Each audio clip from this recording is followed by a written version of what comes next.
ചോറ് കഴിച്ച് മടുത്തെങ്കിൽ ഇടയ്ക്ക് ഇതുപോലെ പുലാവ് ചെയ്ത് നോക്ക്. സിമ്പിളായിട്ട് നമുക്ക് പ്രഷർ കുക്കറിൽ വെജിറ്റബിൾ പുലാവ് ചെയ്യാം.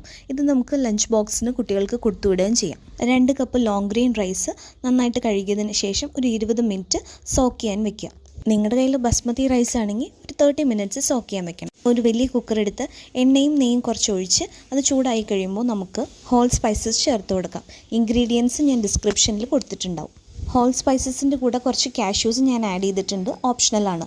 പിന്നീട് അതിലേക്ക് ഇഞ്ചി, വെളുത്തുള്ളി, പച്ചമുളക് ചതച്ചതാണ് ചേർത്ത് കൊടുത്തത്. അതുകൂടെ ഇട്ട് നന്നായിട്ട് വഴച്ചതിന് ശേഷം ഒരു സവാളയുടെ പകുതി ഇട്ട് വീണ്ടും നന്നായിട്ട് വഴറ്റുക. പിന്നെ നമുക്ക് അവൈലബിൾ ആയിട്ടുള്ള വെജിറ്റബിൾസ് ചേർത്ത് വീണ്ടും ഒന്ന് നന്നായിട്ട് മിക്സ് ചെയ്ത് നന്നായിട്ട് സോട്ട് ചെയ്തതിന് ശേഷം നേരത്തെ സോക്ക് ചെയ്ത് ഡ്രെയിൻ ചെയ്ത റൈസ് ചേർത്ത് കൊടുക്കാം. എല്ലാം കൂടെ നന്നായിട്ടൊന്ന് ഒരു 2 മിനിറ്റ് ഹൈ ഫ്ലെയിമിലിട്ട് മിക്സ് ചെയ്തതിന് ശേഷം ചൂടുവെള്ളം ചേർത്ത് കൊടുക്കാം. 1 കപ്പ് അരിക്ക് 1.25 ഗ്ലാസ് വെള്ളം എന്ന കണക്കിലാണ് ഞാൻ എടുത്തിരിക്കുന്നത്. ഉപ്പ് ഇട്ട് തിളപ്പിച്ച വെള്ളമാണ് ചേർത്ത് കൊടുക്കുന്നത്. വെള്ളം ഒഴിച്ച് മിക്സ് ചെയ്തതിന് ശേഷം ഒരു തള വന്നു കഴിയുമ്പോൾ നമുക്ക് കുക്കർ അടച്ച് ഒരു വിസിൽ. കംപ്ലീറ്റ് പ്രഷർ റിലീസായതിനു ശേഷം നമുക്ക് കുക്കർ ഓപ്പൺ ചെയ്ത് കുറച്ച് ഗരം മസാല ഒന്ന് സ്പ്രിങ്കിൾ ചെയ്ത് കൊടുക്കാം. ഞാനിപ്പോൾ ഇതിൻ്റെ കൂടെ ഒരു മുട്ട പുഴുങ്ങിയതും സാലഡും അച്ചാറുമാണ് എടുത്തിരിക്കുന്നത്. നിങ്ങൾക്കിത് സിമ്പിളായിട്ട് സാലഡിൻ്റെ കൂടെ മാത്രം വേണമെങ്കിൽ കഴിക്കാം. ഉണ്ടാക്കാനും സിമ്പിളാണ്, ടേസ്റ്റും ഉണ്ട്. അപ്പോൾ ട്രൈ ചെയ്ത് നോക്കൂ.